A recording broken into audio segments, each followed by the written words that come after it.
Hi, Personal Finance Gang.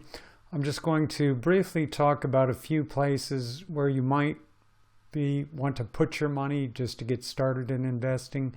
There are hundreds, if not thousands, of good places to put your money, but these are just a few low-cost alternatives and some thoughts on getting started.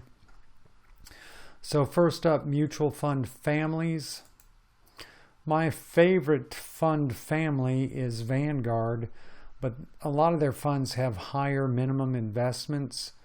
So here's just a few other alternatives. The Vanguard, I would check them out, and for the individual fund to make sure the minimum amount isn't too high.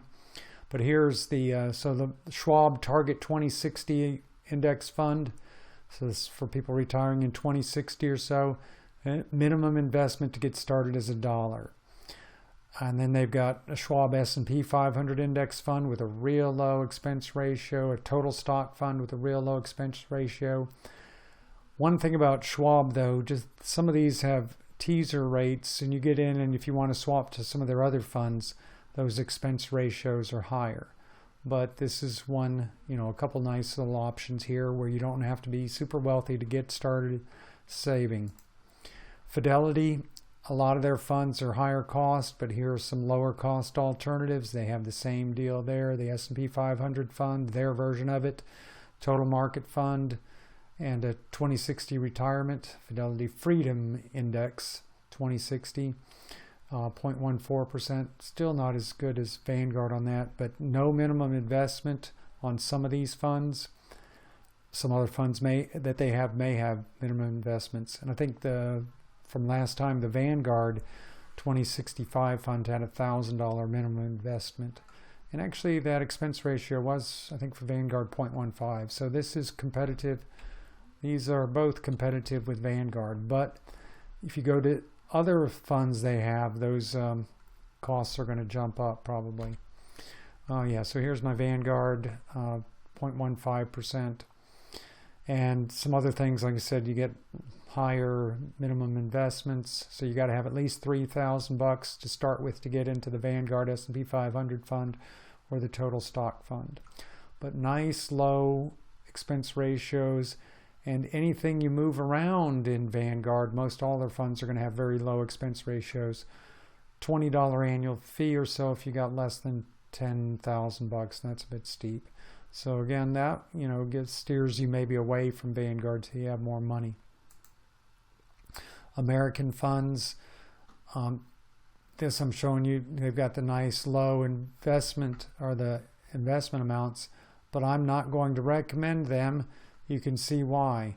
0.76.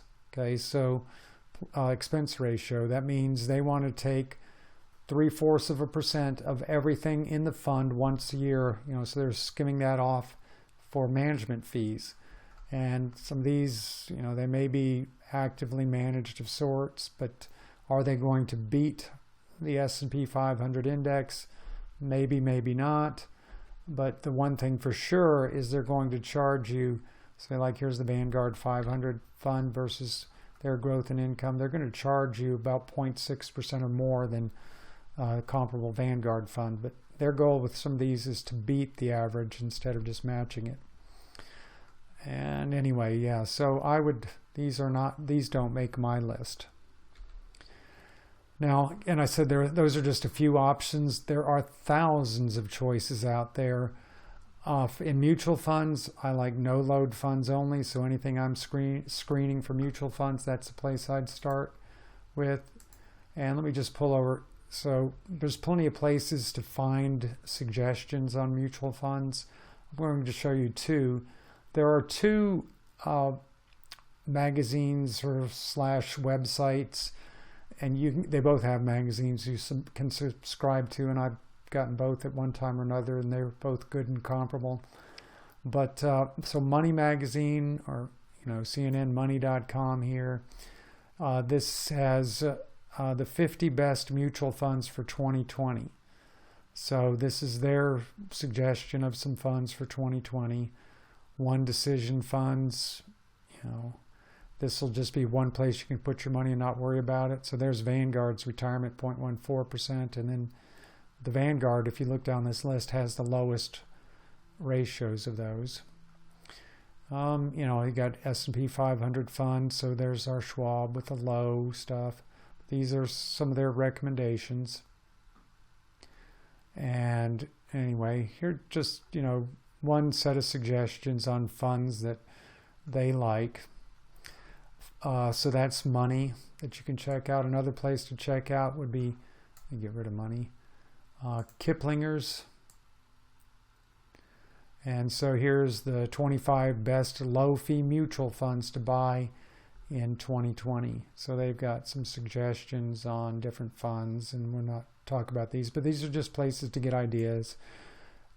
Or again, just go with it depends on your goals. Are you looking for stocks for growth? Are you saving for retirement? What is your time horizon? What is your goal? How much risk do you want to take? How diversified do you want your portfolio? So I would say stocks would be the bulk of your long-term retirement portfolio. You might start working in some bonds. You could do some commodities and stuff, maybe 5 to 10% and stuff like that. That interests you, but that's optional for later down the road. Now ETFs. Here's from Money, the 50 best ETFs for 2020. Okay, so they've got similar investments to the mutual funds. Most of these probably comparable to mutual funds. I saw one. There's REITs, so you can get real estate. Grab some real estate in your portfolio just through a ETF. But anyway, so there's other options in there. Then here's Kiplinger's, the ETF 20, the best cheap ETFs you can buy. So, expense ratio on this one here. The iShares, S&P 500 copycat. Everybody's got one of those. It seems like 0.04%. So, and then here's another thing. Suppose you want to find your own ETFs. There are mutual fund and ETF screeners, but this is etfdb.com, and then this is their screener. You can pick what would you like. This is, I don't know what's locked up there. Let's see, alternatives. These are getting complex here. Hedge funds trying to lower risk, and long short funds have some. I had a friend who once worked at one of these, and where you're trying to pick stocks that offset pick stocks that are going to go up, pick stocks that are go down, have real low risk, and still beat the market. Pretty hard to do. But anyway, here's one. Their market neutral deal is up 15% for the year, and another one's up 20-some%. Some of these are doing good, but then they got some down 20. The market itself is probably down about 15 or so for the year. So you got some winners, you got some losers. Market neutral momentum. I like the momentum. That's pretty good there. I'm going to have to look into that one. But anyway, so this is just a place you can get ideas on just different ETFs. Commission-free ETFs, you can get these lots of places, but here's a few of them. Anyway, actually, I think I need to update this because you can get even more than this number here. So a lot of places are now free stock trades, etc. And I mentioned before, discount brokerage firms. There are more than just these that are doing zero cost per trade, but these are some suggestions. Okay. But anyway, so some possible places if you want to buy or sell stock or ETFs, you need a brokerage account. Vanguard, my favorite, you can get a brokerage account there too, and they're now no cost for trades too. This is some, if you didn't want to go through a brokerage account, here's some places here that you can, Robinhood is start investing with small amounts, and they don't charge you any fees, but there's some little hidden costs in there, but that aren't going to be too much. But you can start at Robinhood with real small dollar amounts. It's got an app and everything. Acorns is another one here. This one of the things you can do is round up, so link it to a credit card, and if your purchase is like $20.07, it'll round up and take 93 cents, and or it can link it to your bank account and whatever, so you don't have to have a minimum. But they are going to charge you $1, $2, or $3 a month, so you need to be putting in more. You need to have more than a. If you have just $1,000 in there, $1,000 sounds like a good bit, but this is still over 1% of $1,000. If you take it $12, a month is $12. So $1,000, 10% would be 100, 1% would be 10. They're charging you 1.2% a month if you've got just $1,000 in there.